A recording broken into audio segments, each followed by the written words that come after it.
Cold War 1947 to 1991.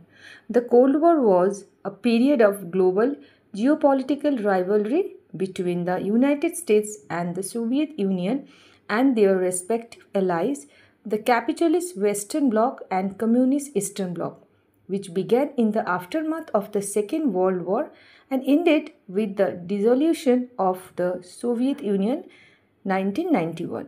এই cold ওয়ারের সময় যে সমস্ত দেশ ইউনাইটেড স্টেটস অফ আমেরিকার সাথে অ্যালাইন করেছিল তাদের বলা হতো ফার্স্ট ওয়ার্ল্ড কান্ট্রিজ বা প্রথম বিশ্বের দেশ। এদের কিছু বিশেষ বৈশিষ্ট্য ছিল: গণতান্ত্রিক সরকার, উন্নত অর্থনীতি, ভালো জীবনযাত্রা এবং উন্নত প্রযুক্তি। রিচেস্ট কান্ট্রি বলা যেতে পারে। দেশগুলি হলো বর্তমানে আমেরিকা, ইউরোপ, জাপান, দক্ষিণ কোরিয়া, অস্ট্রেলিয়া।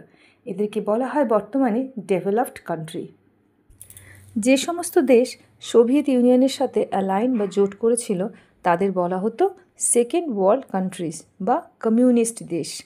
এদের বৈশিষ্ট্য ছিল কমিউনিস্ট বা সমাজতান্ত্রিক শাসন, রাষ্ট্র নিয়ন্ত্রিত অর্থনীতি এবং সামরিক শক্তিতে জোর।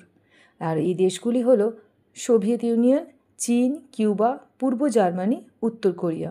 তবে বর্তমানে কিন্তু এর ব্যবহার খুব একটা বেশি হয় না। যে দেশগুলি কোথাও জোট বাঁধেনি তাদের বলা হতো থার্ড ওয়ার্ল্ড কান্ট্রিজ, তৃতীয় বিশ্বের দেশ। আর দেশগুলি হলো ভারত, মিশর, ঘানা, ব্রাজিল, ইন্দোনেশিয়া। এদের বৈশিষ্ট্য ছিল নতুন স্বাধীন দেশ, উন্নয়নশীল অর্থনীতি, অনেক সময় দারিদ্র্য ও রাজনৈতিক কিছুটা অস্থিরতা। বর্তমানে এদের বলা হয় ডেভেলপিং কান্ট্রিজ।